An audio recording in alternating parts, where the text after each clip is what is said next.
కేసీఆర్ గారి కుటుంబంలో ఈ మధ్య కాలంలో పదే పదే వీళ్ళు జాతిపిత అంటే గాంధీ గారిని పోల్చుకునే ప్రయత్నము, భారతదేశంలో ముందు జరిగిన ఉద్యమాలతో వాళ్ళ ఉద్యమాన్ని పోల్చుకునే ప్రయత్నం చేస్తున్నారు. తెలంగాణ ప్రజలకు వాస్తవాలు తెలవాల్సిన అవసరం ఉంది. గాంధీ గారు జాతిపిత కావడానికి కారణం ఏంటంటే, గాంధీ గారు చేసిన ఉద్యమం ఆ రోజు జాతిని కాపాడుకోనికే, భారతదేశానికి ఆంగ్లేయుల బందీలో ఉన్నటువంటి భారతదేశాన్ని విముక్తి చేయడానికే చేసిండు తప్ప పదవి కాంక్షలో వాళ్ళ పిల్లలు, అసలు గాంధీ గారి పిల్లల పేర్లు చెప్పమంటే ఇవాళ సగం మంది భారతదేశంలో చెప్పలేరు. మనం తీసిన ప్రతి నోటు మీద గాంధీ గారి బొమ్మ ఉంటుందని, గాంధీ గారు ఎప్పుడు కూడా ప్రధానమంత్రి కాలే, గాంధీ గారు ఎప్పుడు కూడా ప్రెసిడెంట్ కాలే. మరి తీసుకున్న 500 రూపాయల నోటు నాదే అని గాంధీ గారు ఎప్పుడు రాలే. నా బొమ్మ ఉంది కాబట్టి నాదే 500 రూపాయల నోటు అని రాలే.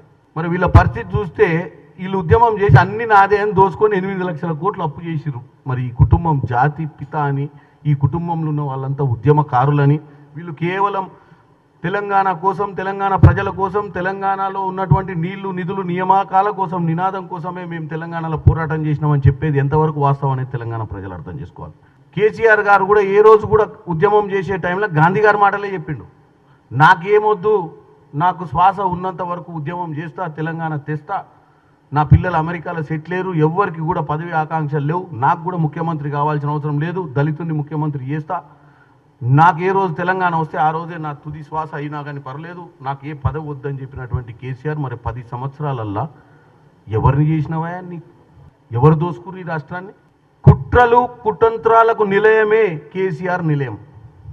ఎందుకంటే ఉద్యమ సమయంలో వీళ్ళ అవసరాలకు కుట్రలు చేసి 1600 మంది బలిదానాలను రెచ్చగొట్టినటువంటి వాళ్ళు వీరు.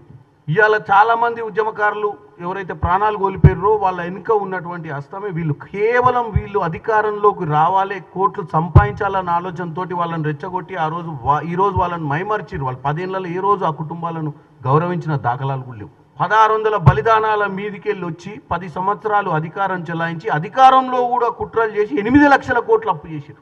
ఇవాళ జన్వాడల ఫామ్ హౌస్, ఇవాళ ఎర్రవెల్లిల ఫామ్ హౌస్, ఒక ఆయనకు చేవెళ్ళల ఫామ్ హౌస్.